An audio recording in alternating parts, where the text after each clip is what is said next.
നമസ്കാരം. ഹേമ കമ്മിറ്റി മൂലമുണ്ടായ വലിയ ഭൂകമ്പങ്ങൾക്ക് ശേഷം അമ്മയിൽ വീണ്ടും കൂട്ടയടി. കേവലം ഈഗോ ക്ലാഷുകൾ മാത്രമല്ല, വ്യക്തിഹത്യ, ജാതി അധിക്ഷേപം, സ്പോൺസർഷിപ്പ് വിവാദങ്ങൾ എന്ന് തുടങ്ങി പല കാരണങ്ങൾ കാരണം വലിയ പൊട്ടിത്തെറിക്കാണ് ഇത്തവണ സിനിമാ ലോകം സാക്ഷ്യം വഹിക്കുന്നത്.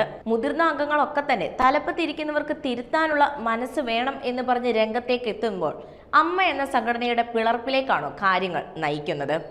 വിവാദങ്ങൾക്ക് തിരികൊളുത്തിയത് നടി അൻസിബ ഹസന്റെ പെട്ടെന്നുള്ള രാജിയാണ്.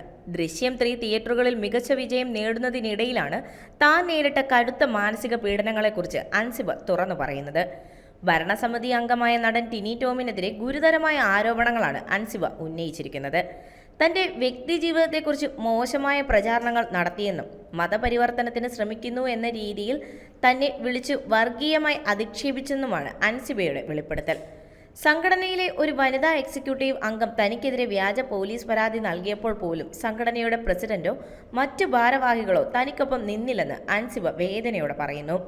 എന്നാൽ കഥ അവിടെയും തീരുന്നില്ല. ഈ തർക്കങ്ങൾക്ക് പിന്നിൽ കൃത്യമായ ഒരു സാമ്പത്തിക ആശയപരമായ ഭിന്നതയുണ്ടെന്ന് വ്യക്തമാക്കുന്ന കരാർ വിവരങ്ങളാണ് ഇപ്പോൾ പുറത്തുവരുന്നത്. കഴിഞ്ഞ ഫെബ്രുവരിയിൽ നടന്ന അമ്മയുടെ ഫാമിലി ഗെറ്റ് ടുഗദറിന് വേണ്ടി വെണ്ണല തൈക്കാട്ട് ശ്രീ മഹാദേവ ക്ഷേത്ര ട്രസ്റ്റുമായി 75 ലക്ഷം രൂപയുടെ ടൈറ്റിൽ സ്പോൺസർഷിപ്പ് കരാർ ഒപ്പിട്ടിരുന്നു. ഒരു മതപരമായ സ്ഥാപനത്തിൽ നിന്നും സ്പോൺസർഷിപ്പ് സ്വീകരിക്കുന്നത് ശരിയല്ലെന്ന് അന്ന് ജോയിന്റ് സെക്രട്ടറി ആയിരുന്ന അൻസിബ ശക്തമായി വാദിച്ചു. ജനറൽ സെക്രട്ടറി കുക്കു പരമേശ്വരനും വിവാദ ഇടനിലക്കാരൻ TG നന്ദകുമാറും ചേർന്നാണ് ഈ കരാർ ഒപ്പിട്ടത്. ഈ വിഷയത്തിലുണ്ടായ വലിയ വാഗ്വാദങ്ങളാണ് അൻസിബയെ രാജിവെക്കാൻ പ്രേരിപ്പിച്ചതും തുടർന്ന് ടിനി ടോം ഉൾപ്പെടെയുള്ളവരിൽ നിന്ന് കടുത്ത സൈബർ വ്യക്തിപരമായ ആക്രമണങ്ങളിലേക്ക് നയിച്ചതെന്നുമാണ് റിപ്പോർട്ടുകൾ. അൻസിബയുടെ വെളിപ്പെടുത്തൽ പുറത്തു വന്നതിന് തൊട്ടു പിന്നാലെ അമ്മയെ കൂടുതൽ പ്രതിരോധത്തിലാക്കി അടുത്ത എക്സിക്യൂട്ടീവ് അംഗമായ നീന കുറുപ്പും രംഗത്തെത്തി. നടൻ ടിനി ടോമിനെതിരെ ഗുരുതരമായ മറ്റൊരു പരാതി നീന കുറുപ്പ് മെയ് 12 തന്നെ നേതൃത്വത്തിന് നൽകിയിരുന്നു എന്ന് അവർ സ്ഥിരീകരിച്ചു.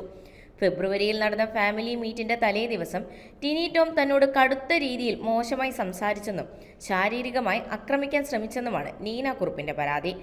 സംഘടന ഈ വിഷയത്തിൽ കൃത്യമായ നീതി നടപ്പാക്കുമെന്നാണ് പ്രതീക്ഷയെന്ന് നീന പറയുമ്പോൾ, ഭരണസമിതിയിലെ പുരുഷാധിപത്യ പ്രവണതകൾക്കെതിരെ ശക്തമായ അമർഷമാണ് വനിതാ അംഗങ്ങൾക്കിടയിൽ പുകയുന്നത്.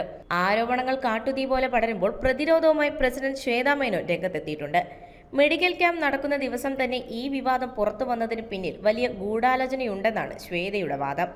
അൻസിബയുടെ രാജി വ്യക്തിപരമായ കാരണങ്ങളാലാണെന്ന് പറഞ്ഞാണ് സ്വീകരിച്ചതെന്നും ടിനി ടോമിനെതിരെയുള്ള പരാതി ഇപ്പോഴാണ് സംഘടനയ്ക്ക് കിട്ടിയതെന്നും അവർ പറയുന്നു.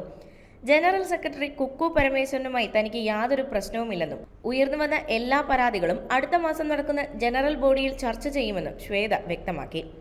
അതേസമയം തനിക്കെതിരെയുള്ള ആരോപണങ്ങൾ കേട്ടുകേൾവി മാത്രമാണെന്നും താൻ ആരെയും അധിക്ഷേപിച്ചിട്ടില്ലെന്നുമാണ് ടിനി ടോമിന്റെ വാദം. എന്നാൽ ഒന്നിനു പുറകെ ഒന്നായി വരുന്ന തെളിവുകൾ ടിനിയെയും സംഘടനയെയും പൂർണ്ണമായും പ്രതിക്കൂട്ടിലാക്കുകയാണ്. നേരത്തെയുള്ള മോഹൻലാൽ സിദ്ദിഖ് അടങ്ങുന്ന നേതൃത്വം മാറിക്കൊണ്ട് സ്ത്രീകൾക്ക് പ്രാധാന്യം നൽകുന്ന തരത്തിലായിരുന്നു ശ്വേതാ മേനോൻ അടങ്ങുന്ന അംഗങ്ങൾ നേതൃത്വത്തിലേക്ക് വന്നത്. എന്നാൽ ഈ നേതൃത്വത്തിനും അമ്മ എന്ന സംഘടനയെ മുന്നോട്ട് കൊണ്ടുപോകുന്ന കാര്യത്തിൽ പിഴവ് സംഭവിച്ചോ എന്നുള്ളതാണ് ഇപ്പോഴുള്ള സംഭവങ്ങൾ സൂചിപ്പിക്കുന്നത്. ഈ കാണുന്ന പ്രശ്നങ്ങളും വിവാദങ്ങളുമെല്ലാം അമ്മ എന്ന സംഘടനയുടെ എന്നേക്കുമായിട്ടുള്ള പിളർപ്പിലേക്കാണോ നയിക്കുന്നത് എന്ന് നമുക്ക് കാത്തിരുന്ന് കാണാം.